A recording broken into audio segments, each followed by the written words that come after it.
दर्शकों को एक और बड़ी खबर दे दें, बांग्लादेश की राजधानी ढाका में भारी हलचल देखने को मिल रही है। बांग्लादेश में इमरजेंसी लगाने की खबरें अब तेज हो गई हैं। बांग्लादेश की 9वीं इन्फेंट्री डिवीजन ढाका पहुंची है। हसीना को फिर प्रधानमंत्री बनाने की जुगत में है सेना, और ऐसे में इमरजेंसी लगाने की खबरें भी अब तेज होती चली जा रही हैं। 9वीं इन्फेंट्री डिवीजन ढाका पहुंच गई है, तो ऐसे में हसीना को फिर से पीएम बनाने की कवायदें और इमरजेंसी लगाने की खबरें भी अब तेज हो गई हैं।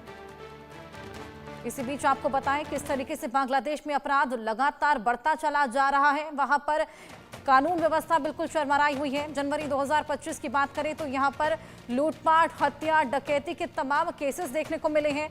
242 यहां पर लूटपाट के केसेस, वहीं 294 हत्या के, डकैती की 164 घटनाएं यहां देखने को मिली हैं। जनवरी की बात कर रहे हैं हम, जिस तरीके से लगातार यहाँ पर केसेस एस्केलेट होते जा रहे हैं, घटनाएं बढ़ती जा रही हैं, ये साफ तौर पर दर्शाता है कि इस तरीके से कानून व्यवस्था वहां पर बिल्कुल चरमराई हुई है।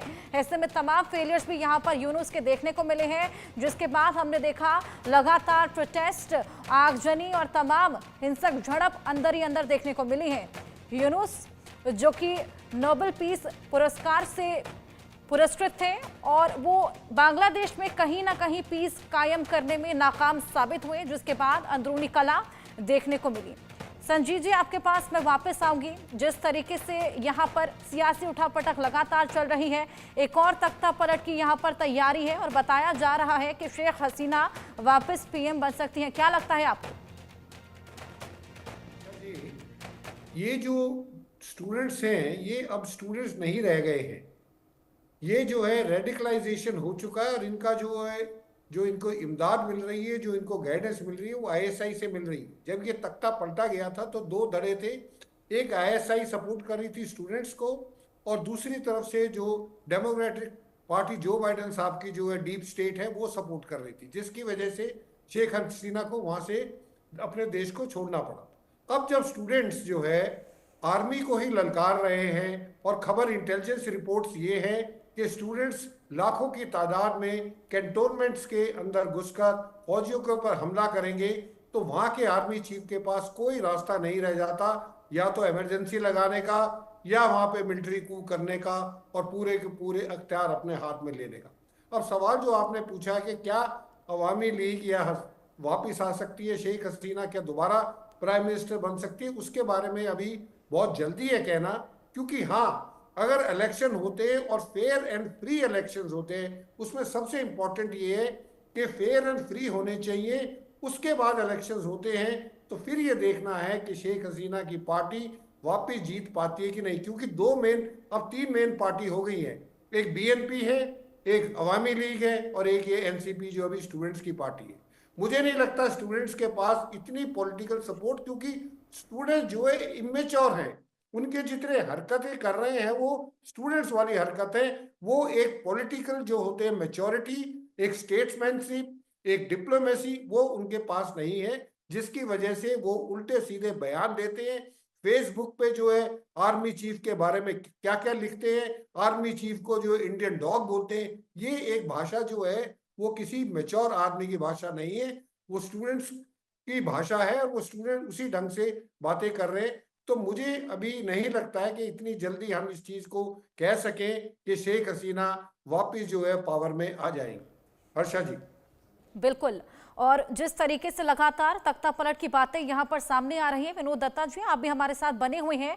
9वीं इन्फेंट्री की डिवीजन भी वहां पर तैनात की जा रही है, बताया जा रहा है कि इमरजेंसी भी वहां पर लागू की जा सकती है। इसके क्या मायने निकाले जा सकते हैं? देखिए, जनरल जमा साहब ने अपना जो होमवर्क है वो काफी तरीके से और सलीके से किया हुआ है, क्योंकि इस तरह का ट्रुप कंसंट्रेशन या इस तरह का मोबिलाइजेशन तभी हो सकता है जब उन्होंने जो सीनियर कमांडर्स हैं और जो उनके लॉयलिस्ट हैं उनको कॉन्फिडेंस में लिया होगा। और इस बात में कोई शक नहीं है, क्योंकि अगर आप ईस्ट पाकिस्तान में का डीएनए देखें तो बांग्लादेश में अभी भी वो डीएनए मिलता है। अगर आप पाकिस्तान का तारीख या इतिहास उठा के देखें तो उसमें आपको देखने को मिलेगा कि वहां कोई भी सरकार बिना मिलिट्री के सपोर्ट के नहीं बनती है। तो उसको मद्देनजर रखते हुए वो चाहेंगे कि ये जो ताकतें हैं, और उन्होंने देख लिया है कि साहब इनमें कोई तालमेल नहीं है, इनमें कोई विजन नहीं है। क्योंकि देखिए, मोहम्मद यूनुस आपने खुद बताया कि एक नोबेल लॉरिएट हैं, ठीक है, वो एक अच्छे इकोनॉमिस्ट हो सकते हैं, लेकिन वो एक अच्छे एडमिनिस्ट्रेटर या एक अच्छे सियासतदान तो बिल्कुल नहीं है। और जिस तरह से उनको सपोर्ट मिल रहा था बाहर से, वो कर्नल साहब ने बताया कि भाई उसको भी काफी कम कर दिया गया है, उसको बिल्कुल खत्म कर दिया गया है। और उन्होंने ये बात कही थी कि साहब हम एक इंटरिम गवर्नमेंट बनाएंगे। तो वहां अब जो सत्ता की लालच है वो सारे धड़ों में हो गई है। बीएनपी एक तरफ जा रही है, स्टूडेंट जो एनसीपी पार्टी है वो अलग जा रही है।